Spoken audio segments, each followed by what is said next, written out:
DCM works, we aimed to misbehave, but we were too tired. Hey guys, welcome back to the Art for Artists podcast, official podcast of digital and creative media works. My name is David, DCM, creative director, lead writer, and I'm joined as always by my co-host, Ben. That was almost a Wookiee yawn. I'm tired. That's very polite of you, Ben. We're here to record a fun show, and you're sitting there fucking yawning at me. That's a good. To be honest, that's pretty much how we start all of these. We just yawn. Yeah.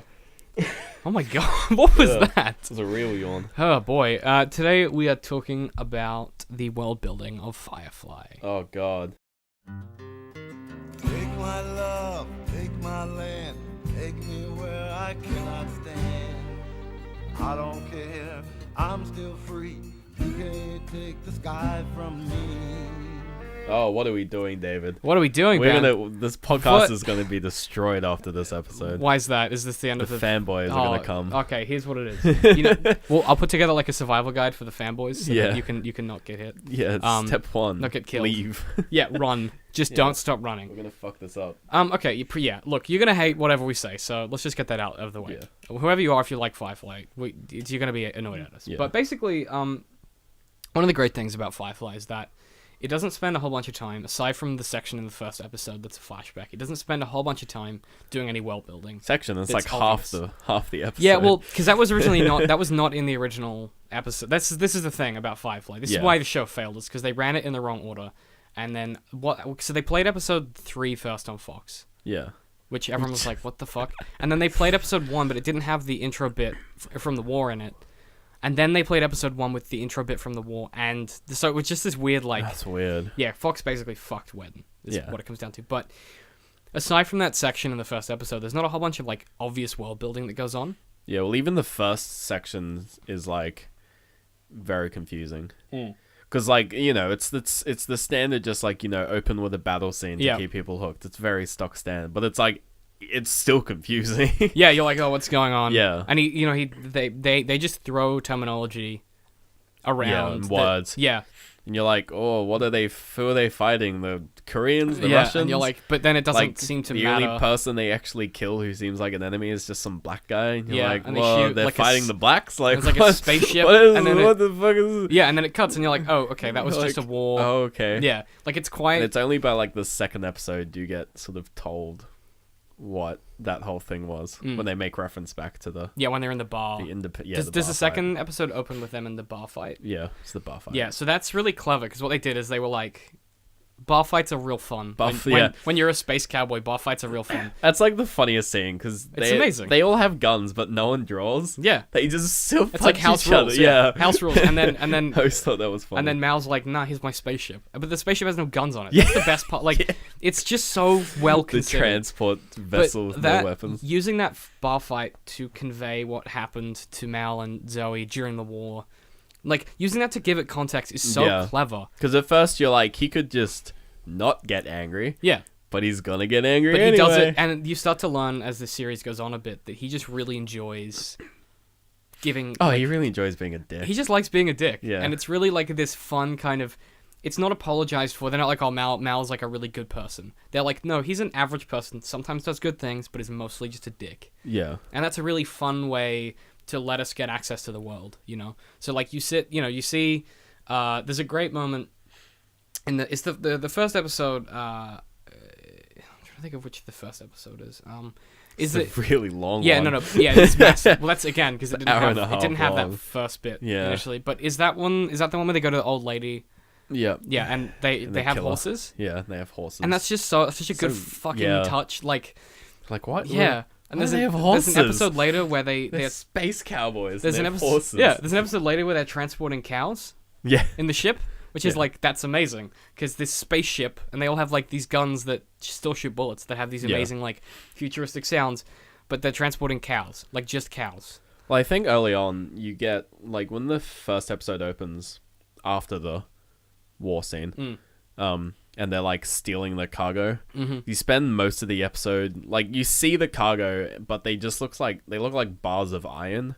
Yes. Like metal ingots. Yeah, it looks like a stack of metal. Yeah, so you're like, oh, it's like gold or something, like shitty gold. Yeah. So, but then so you spend the whole episode them like carrying this cargo, and at one point they're like, "Yeah, it's medical supplies," like as a lie. Yeah. And you're like, "Yeah, that makes sense." Yeah. And then you're like, she gives it to Mal. Oh, not Mal. Mal gives it to old lady. Yes. And it's food. Yeah. Like, it's just food. It's just high calorie. Yeah, it's just high calorie, like protein supplement or whatever. Like survival Nutritionals. bars. Yeah. And you're like, oh, okay. Yeah, it's slim, fast muesli bars. Yeah. Yeah. It's like the kind of it's just, and you're like, oh shit, that's, and then like, you go, that's illegal cargo. Yeah, and you're like, well, that again is like, that gives you a really good idea of the state of the universe. Yeah. Like, that is so... That, and then in the train heist where they, they're like, oh, what cargo are we stealing? And it's medicine. It's like, of course it's medicine. Yeah, like, what else would it be? They're not like these criminals who are like stealing guns. Like, no. Guns are legal. It's the things that you would expect the government to provide that they don't get. Yeah. And like, there's some episodes later on where they get stranded and they need a component for their engine that is really easy to get, but they only have one of them on board and it breaks and the ship doesn't work. Yeah. So they're like stranded in the middle of fucking nowhere. And everyone has to leave the ship or die, basically. And Mal stays with the ship in case someone comes across them or whatever. Yeah. So, one of the interactions that occurs that's some really strong world building is someone does notice that they're stranded or whatever, stops, and is like, okay, I'll bring you the component, and Mal's like, okay, well, we've got this cargo, you can take whatever you want, whatever you think is fair. And he's like really genuinely like, I need this part, I'm dying. But this guy doesn't trust him, so he comes in with a gun, gives Mal the part, takes the stuff that he wants, and then shoots Mal. And then Mal is like, why? And it's like, oh my, but that's the world they live in. It's like, because he's like, I don't want to fix Mal's ship and then have him chase me or something. Well, it's the same thing that, it's what's her bizarre. name's, I don't know, old lady, what was it? Yeah, I don't know. Where she's just From the like, first episode. where she says, I don't give away money I don't give away money I don't have to. Yeah. And he's like, oh, He's well, like, I just want to do God business. damn it. Even with the train job with what's the guy, who's the British guy? What's his name? I want to Badger. The British guy or the doctor? The British guy is Badger. The guy in the bowler hat? Is that in the first episodes or not? The bowler hat? Yeah. No, you haven't got that. I haven't watched. Spoiler alert! You've watched the first episodes. 2 episodes, basically. Well, there's a guy called Badger who's. I'm pretty sure he's in the first episode. I don't know. Nah, maybe. I'm not good with names. It's whoever they first deliver. It might be. I don't know. Because they do the medicine job for Nishka, right? Yeah. The train job is for Nishka, and the first one, I don't know. But so Badger's like this character that is a recurring character who's just like a mob boss or whatever. But yeah. Yeah, and he gets really shitty because Mal looks down on him. Like, yeah, because he's like, you guys are late, and he's like, no, he's like, we're not. Why are you getting touchy? Like, why are you gonna be like that? And I just think that's such a that's a really subtle way to kind of, it lets us know that Mal sits different from the world in a way that, like, it draws, it's world building in the sense that it uses Mal to contrast other people that he works with in the criminal world. It makes him easier to associate with. Because then he's not part of the world, essentially. Yes. So he's your entry point to it. Effectively, he's like he's your Harry Potter, who is like, I've just discovered I'm a wizard and I'm being introduced to it as well. He's your Max. Yes. Oh, that's exactly Because exactly what it is. That's what I was trying. That was the reference I was trying to think of, and I flailed and I said Harry Potter. I legitimately was like, oh, we just talked about this last week. He's a Max from Mad Max. Yeah. So he's your way in, and he does stuff like he remembers stuff that other people don't. He knows stuff that other people don't, but he doesn't make it obvious. And there's a great scene in the train job where, it's a really subtle thing they do where it's the clothing that Mal wears. He has this awesome like long, sort of crimson-y. I don't even know what color it is. It's just like a cowboy coat. Right? Yeah. I can't, like, what color? I'm looking at the little mini figurine. I don't know what color you call that. It's like a reddy kind of browny, reddy browny maroon or whatever. Yeah. So it's his brown coat, effectively, which is like his. That's why he wears it. It's because it's his gag. Yeah. It's not his coat from the war, but he just thinks it's funny. And so, part of what makes that really interesting is when he goes and does the job on the train, he changes into other clothes that are like his civilian clothes. Yeah, to sort of fit in. Yeah, so he has like this uniform for work, and then his civilian clothes, even though he's a criminal. Yeah. So it's like he's like the opposite of the Alliance, but at the same time he still has this set of rules because you have to if you live in this world where criminals don't follow the rules. Yeah. So he's like, I have this set of rules that let me navigate a world where no one else has fucking rules. Yeah. Which is really good world building because then what happens later on is whenever Mal is, like, it lets you know Mal's intention for a job. So if he wears the coat, he's doing criminal stuff, and if he doesn't, he's just being a civilian. Yeah. So they'll go into town sometimes when they're not on a job, and he'll just leave it behind because he's like, I don't need it because I'm not trying to be ironic. You know, like he's like, I'm not trying to be an ironic cunt. I'm just going trying into to be town. an edgy motherfucker. Which is that's like a real nice little touch. Yeah. They kind of ruin it in the film. It makes him less obnoxious, the fact that he's wearing a fucking coat. Yes. Because at first you're like, that's such an obnoxious coat. But also then you're like, at least he doesn't keep wearing it. And also space is cold. Yeah, it's true. So that's one of the things that the show does really well is like space in that world is cold. Like people don't. I've said that before, and we've gotten criticism. People are like, "Oh, Dave, you're in a spaceship. You're not actually in space." But like, space is cold. Space is cold. There's nothing there. Like it's a cold time. And like, you're not gonna keep it warm because that No. uses too much energy. Yeah. So it's always cold. Like, Yeah. Also, they do the good thing of there's no sound in space. Yes, that's a big thing they always do.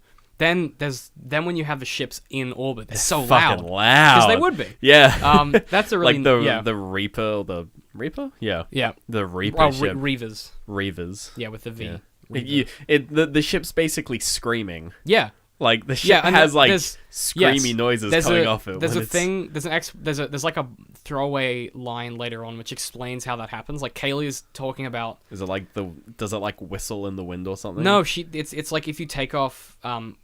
The way that you know a ship is a Reaver ship is they take off like the containment for the engine, so it like radiates the ship. Yeah. And that's what makes it screech because like there's like some kind of a compressor valve that stops it happening. But the Reavers are insane, so they take off the thing that stops your ship from being radiated. Yeah. Because they don't care because they're insane. Whatever. So it's like this nice little tie-in between the fact that they screech, the ship screeches, but it also screeches because they're Reavers, and because they're Reavers, it screeches. Like it's just really sort of, it's a nice little loop that you create with world building where you don't really think about it. It just kind of makes sense. World logic. Yeah. Bizarre. But it's very solid. Like everything in this series is really solid world logic. Yeah. If you exclude the film, because the film.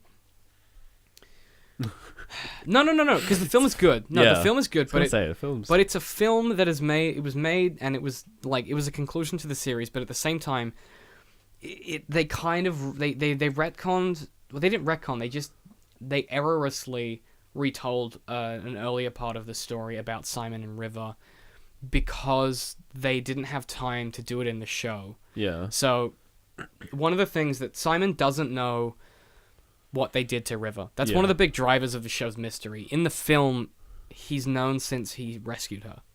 Oh, okay. So it doesn't seem like that'd be a big thing, but because the show spends a lot of time with him dealing working it with out. That shit. There's even a few episodes where there's an episode where they break into an Alliance hospital so he can get access to an equipment so you can work out what they did to her. And then in the movie, so it's just this, it's a really annoying anomaly, but when you watch the film, you're like, okay, I get why they did it, because it's a film and you need to understand. It needs to be over and done with, yeah. Like, it can't be a mystery in the film. You have to know straight away. Yeah. So they just put it on Front Street with when he rescues her. The guy's like, yeah, well, she's like this amazing telepath or whatever. Like, we built this killing machine. And, whereas the rest of the show, Simon's like, I don't know what they did to her. It's like they were trying, like, he kind of slowly pieces it together. Yeah.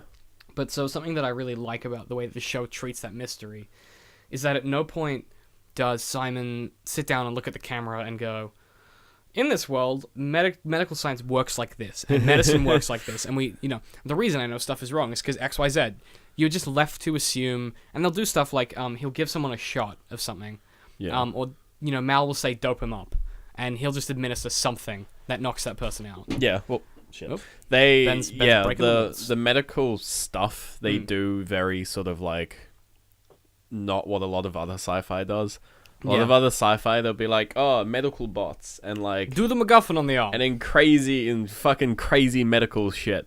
But he's like, no, I gotta extract a bullet with the same thing we extract bullets with currently. Yep. He's like, give me a scalpel and a fucking plier. Scalpel and a grabby McGrabber. There's an amazing scene in a later episode where Simon gets shot, and he dopes himself up and like he guides Zoe through taking the bullet out, but he's conscious while she's doing it because he needs to like guide her through it. Yeah. And so he's just like sitting there. He's like, "This is the worst thing that's ever happened to me." He's like guiding her through it. He's like, "I'm just gonna faint for a bit. I'm just gonna faint. I'll be back in a second." Yeah. But like, the fact that the guns use lead is such. It's gun use bullets. It's nice. Good. It's really nice. It means. Well, the guns in the opening war were kind of just like they use bullets. Well, no, they do. fun. I'm trying to think of what that is like. Yeah. Well, I mean, all of the guns use lead. after that opening sequence. Yeah. But they still make fun gun noises that you would expect from a they future do gun. pew, pew, pew, Like pew, Mao's pew. gun is like bung bung bung. Yeah. Or whatever. Like Bung, it's a really bung. nice sound. I like how they just don't. They sort of like to, a lot of the scenes, they like to present an issue and then resolve it immediately. How do you mean? Like For when, example, Ben. for example, Cite your work, Ben. Show your working. one of the early episodes when the Also, can you move your mic a little bit further away from your face? Sorry. You're just maxing out on your when You've just moved closer. yeah, well, you can deal with that. Fine. When the And you can't see this at home, but Ben, I asked him to move his microphone away. He moved the microphone away, then moved closer to where he moved it. when the Alliance spy dude who was on the ship, this is the first episode, escapes and takes what's her name, like, hostage at gunpoint. And Simon is like, being really coy and like holding a gun. He's just like, and the Alliance guy is like, I'll fucking do it. I'll shoot her. Yeah. And then Mal just walks in, just goosh, plows him in the head. He just- walks. He doesn't. He doesn't stop walking. He doesn't stop. Like that. I think that's really fun. And like that, yeah, they present an issue and then they immediately solve it. It also lets us know that these people know how to shoot. Yeah. And that Mal is so confident that he doesn't break stride. Yeah. Which again, it's just great characterization and world building because it means that for these people, guns are like just an everyday tool. Yeah. Like he's shooting people all the time. That's he'll whip a gun on anyone pretty much. He's like I'll point a gun at you. Like I will shoot you. And he'll do stuff like they do some great inversion of some things where they'll be pointing guns at each other and the other person will be like I'll do it and Mal will just roll his eyes and shoot them in the leg and they'll drop the gun. He's like okay, can we talk now? Because you were being kind of a dick. Stuff like that. It just contributes to this idea that they've been doing this for a long time and that, these people are criminals who have lived in a world where they've had to do this forever. Like, this isn't like, oh, the war's just ended, time to become criminals. They've been criminals for a few years, you know. I don't know, I can't remember what the time gap is between... It's not told. Yeah. 6 years. 6 years, yeah, it's because it's on the screen. I was going to say it's not told. Wait, no, it is. Yeah, so they've been criminals for 6 years. So they're real good at it. Yeah. Like, Mao's a really good criminal, but he's not an amazing captain. So he's a pretty terrible captain. Yeah, because he's not good at being in authority, because it's like too much like the Alliance. Yeah. So there's some really interesting kind of things where he has like his own internal set of rules that we learn through action rather than like being told them. So someone will do something and he won't say like you've crossed a boundary that I have about my crew or whatever. He'll just like he'll be pissed off. Yeah. And that's kind of indicative of the way that Joss Whedon lets you into the world in general, like signpost stuff. So like the first time you hear Chinese, when someone swears in Chinese, you're like, whoa, what was like, that? what? And there's no subtitles ever for the Chinese, but you work out that it's swearing because of the way they use it. Yeah. And so like, but everyone uses it as swearing, and it's just accepted. No one sits down and is like, we swear in Chinese because of blah blah blah. Because of Fox. And and because of our PG rating. Yeah, and then they do stuff like I think there's a scene where River calls someone a dog shit eating cunt or something, but it's in Chinese, so they get away with it. Yeah. But then also Joss Whedon doesn't just leave it at that; he incorporates it into the world. So a lot of the rooms have Simon and River's guest rooms, like the rather not the crew quarters, but the passenger quarters have sliding Japanese doors. Yeah. Which is but it's a really small touch that's just a really like, oh, of course they would, because in this world, like the Chinese culture basically took over when Earth went away. And then even like Inara has a lot of rituals. Then she wears very, sort of Asian themed outfits, and her shuttle is sort of very sort of typically what we would consider to be like stereotypical. It's like kind more Indian then. Yeah, and it's got kind of an Eastern. To be fair, she is Indian. Yeah, exactly. So it's got a very Eastern feel to it. That's like the one thing I don't like as much as the other world building as the companions, because they tell, they don't show. They do like you get introduced to her, and you pretty quickly figure out that it's a whore. Yeah. Okay, and then you find out that she's like part of the crew, and you're like, whoa. Okay, and then you slowly get told that like, companions are good members of ships because they're important to have because you can barter with them or whatever, or like how they make you seem respectable basically. And like you don't really, there's only a few moments where they actually let the acting and like the the scene progression sort of describe like more about the companions. Like a good example is how they break Mal and I'm bad at names. Mal and what's her name out of the Zoe from the police. Yeah. With the questioning. Yeah, they take they get her to go in and that's a great moment. Basically talk them out. Yeah. And it's like that's kind of like that's okay.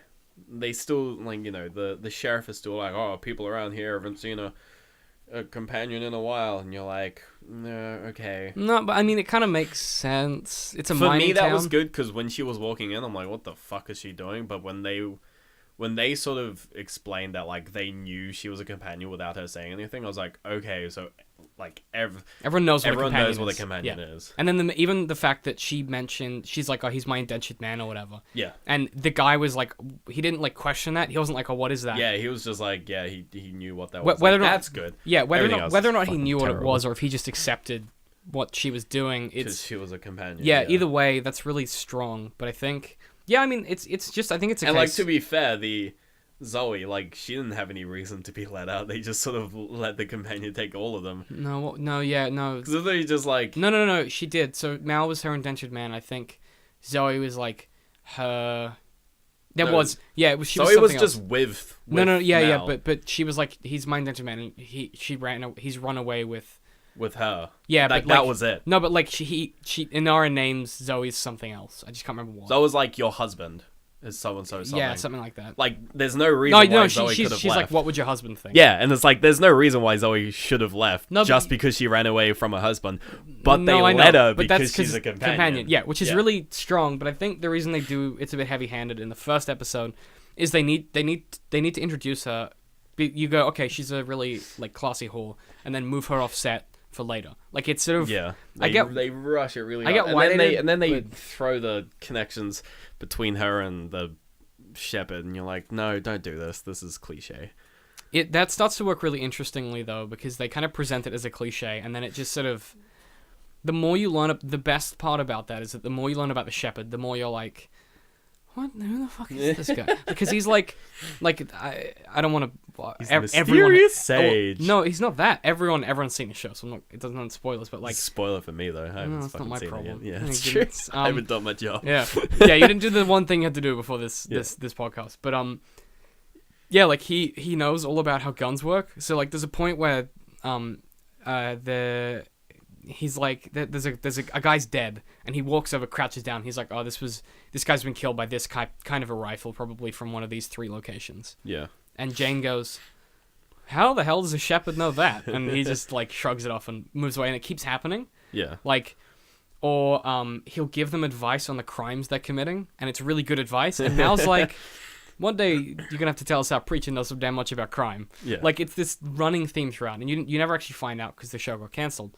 But it ends up working really well with the Inara thing because you expect him to have a problem with Inara throughout the show, and he never does. Well, no, you expect her to have a problem with Inara for about a minute, and then you realize, oh no, he's the character that doesn't have a problem with Inara. It's Mal is the only one who does. It's Mal the only one who does. And then the interesting thing about that is that he doesn't actually. It's just that he has to have a problem with her because it's like against his code, but he also really likes her. And they have this weird, like, they have the weirdest relationship where, like... still very annoyed that Simon and what's her name end up together. It's like, no. Who, Kaylee? Yeah. They don't really. Well... They don't really, though. I don't like them. They don't really get together. They kind of get together, but they don't really. It's still just like, wow, we were this close to an actual gay character. Who, Simon? No. Oh, Kaylee. Kaylee. Oh, well, she's super gay for, like, the first half hour. She's fairly gay for River and Inara. Yeah. Well, there's a big thing that River and Inara are probably together. That's one of the things that they've said. Oh, okay. Because, well, assuming that... Well, because then... That's the problem with the movie. The movie does away with a lot of that. Because the idea was that... Sorry? Because it's a movie. Yeah, so they were like, we had to like wrap it all up real quick. But there's a scene in the last episode of the show where River really earns herself on a spot on the crew. But it's also the episode where Inara leaves the ship for good. Yeah. So you get this kind of nice replacement of like that role of this auxiliary support character with River. But River is also a psychic trained assassin who acts like a child. Yeah. So it's this really nice sort of turning of the crew members. But something that could have been interesting that people have hypothesized is that potentially they would have ended up together had Inara come back. and had Mal, and because Mal and Inara could never really be together because he's the captain of the ship, and it just couldn't work. Yeah. So there was a potential there for that, or River and Kaylee as well. But that would be weird because she fancies Simon. So. Well, it's just fucking... Yeah. Just don't put the obnoxious male doctor character with the only interesting female character in the series. Inara has... Oh, problem solved! Well, Inara sleeps with women as well. For her Yeah, job, so. but not Kaylee. No, but she doesn't... They just basically I don't should, know. though. It's like, come on, just... It would have been easy, but it was also a Fox show, so... Yeah, and it was a long time ago, Ben. That they wouldn't... Fox wouldn't Joss that's Whedon, the what are you thing. doing, Yeah. mate? What are you doing, Joss? So it's, like... If it was now, They would have pointed most definitely. They would have pointed at the bald spot on Joss Whedon's head and been like, Joss, what are you doing? And he's like, hey, man, that's my sensitive... Don't point there, man. He's like, that's my sensitive area. It's my My special place. It's why I wear hats. That's why Ron Howard wears a hat, I assume. Yeah. Have you seen the top of his head? No, you haven't. Who? Todd Howard. No, Ron Howard. Ron Howard. No, you haven't. You No. haven't ever, because he's, I don't know, he wears hats all the time, probably bald. Probably bald. Official DCM Works claim. Ron Probably Howard, bald. probably bald. Or not. It's going to be the title of this episode. No, it's not. Firefly. Firefly. No, not Firefly. Firefly. Alright, shit. Firefly, Ron Firefly. Howard, probably... Just 2 5s. 2 5s. Firefly. Oh, Firefly. Ron Howard, probably Ron bald. Howard's probably bald. There is something that I did want to mention as far as the world building that I thought was done poorly, which I know. Don't put down your pitchforks, people. Something that I'm not... I don't know if this is just me because I'm like atrophied from having consumed so much stuff, but they do this thing where when they're going to a central planet, it's an episode where they go to a central planet, and Mal has a rule that no one can go down because they don't want to get caught by the Alliance. Yeah. Which should be fine, but it always ends up feeling heavy-handed whenever it comes up. We don't have the CGI budget for anyone to go down. Well, then they do actually go down. Later. Oh, okay. But like yeah. it's this weird kind of thing where like it just feels really overwrought because they wouldn't have the conversation every time if he keeps doing it every single time they go. Yeah. Yeah, So he it wouldn't just- be like, all right, as you remember from the many times he we've doesn't done do this that. before- Yeah. They just have the conversation like it's the first time they've ever had it. Yeah. Which is fine because it's a show, but that does always bother me whenever I'm watching that particular episode. But that happens with everything. Yeah, Just because you've got to set up a Exposition premise. dumps. Yeah, which I get. You sometimes have to. Yeah. It's honestly in a There are TV easier show. ways to do it. There's Yeah. worse ways to do it. Oh, there are way worse ways Yeah. to do it. Let's see. Oh, I was about to say see the Star Wars prequels. Oh, well, no, yeah, that's exactly it. Just characters talking to each other about things. Characters sitting that they down, wouldn't having talk to. conversations Yeah. to let you know what's happening about stuff you don't care about. Yeah. Also, I was watching not relevant. I'll tell you after the episode. But yeah, so like one of the things that I really enjoy about the way that the show deals with all of its exposition, by and large, is that they do this thing where they let Mal kind of be your conduit for learning crap, but they never tell you that you should be paying attention to what Mal's doing. They're never like, Mal is you're in, you just work it out. Yeah. So there's a point in the show where someone says something. He's at a ball, and they're there doing crime, and Wow, surprise. Inara is also there, but she's working separately. They're just at the same ball 'cause it's the only Yeah. ball. It's like the only gala on that moon or whatever. Yeah. And the guy who she's with is a real dick, and so Mal basically antagonizes him, and the guy grabs Inara and he's like, she's mine, and Mal just hits him in the face. Yeah. And then the guy gets up and goes, I accept. And Mal goes, wait, what? And he's like, and Mal's like, what? All right, let's do it. And he like starts to roll up his sleeves. And the other guy's like, no, I don't think you understand. And then one of the other guys comes over. He's like, okay, it'll be tomorrow, at midday. And Mal's like, what? And it's a sword fight. Oh, what? And Mal's never held a sword in his life. Oh, God. Which is really, it's just a fun like little thing that happens, and it becomes like the tension of the episode is like, will Mal survive this? Yeah. But the reason that works is that it's not like he doesn't hit the guy and then the guy gets up and goes, I accept your challenge for a duel. Instead, it's much more organic. It's like the situation unfolds where the guy assumes that Mal would know, because that's even more world building, that the guys assume that Mal would know. Yeah. You know, it's just very intelligent. And that's such a good episode to look at as to how to learn really subtle world building that doesn't go over your head. Yeah. So then, you know, Inara helps Mal learn to use a sword because she already knows how to use a sword. Because companions apparently know how to use weapons. Yeah. Which, That's a makes really sense. small thing, but it makes sense, and you're like, I get it. But they never say it. Like, it's never like, you know, Anara's not like, hi Mal, I'll teach you how to use a sword because all companions are trained. She's like, I'm going to teach you how to use a sword so you don't kill yourself tomorrow, you dickhead. Yeah. Like, it's very organic the way that they do it. And I just think, like, watching that show, bearing that stuff in mind, it's a really good example of some really, like, powerful and easy ways you can get across information without sitting down and being like, okay, I've got to explain the monetary system of this world. How do I do it? Like, you know what I mean? What kind of dumb shit do I have to put into this to make people understand? It's just like, you can not. How about not? How about you just don't? How about you trust your watcher and your reader? But yeah, I mean, we'll come back to Firefly eventually when you watch it all and do some other stuff on it. Yeah. But When I finish it. yeah, because they're talking about doing more of it for Netflix and stuff. So Oh, really? that could be That'd be interesting. But yeah, so obviously let us know what you thought. You can hit us up through email, Twitter. We follow hashtag AFAPod. Let us know what you think of Firefly. I know some people really don't like it because it's been overhyped and whatever. But I think it's everything's gonna have people who don't like it just because it's overhyped. Yeah. But I think it's a really solid show. Yeah, I'm enjoying it. Yeah. So yeah, let us know what you think. And as always, where can people find us, Ben? What's the? I don't know. Why don't you tell them this? Why don't I tell? Wow, it's your one job on the show.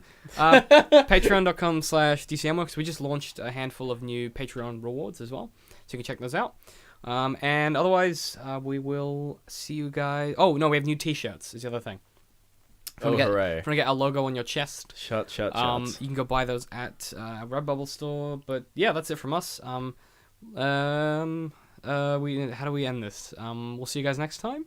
See you next time. Very, like, Good. well done. You nailed and it. like the gameplay is super fun, and like because those three things are there, it's exceptionally good. I could do it in a heartbeat and make millions, but it would feel like just gouging my soul out. Yeah, Jurassic Park's a little more like DDR. If Shrek is a fairy tale creature, can he actually own land and want to kick them off? Where did that come from?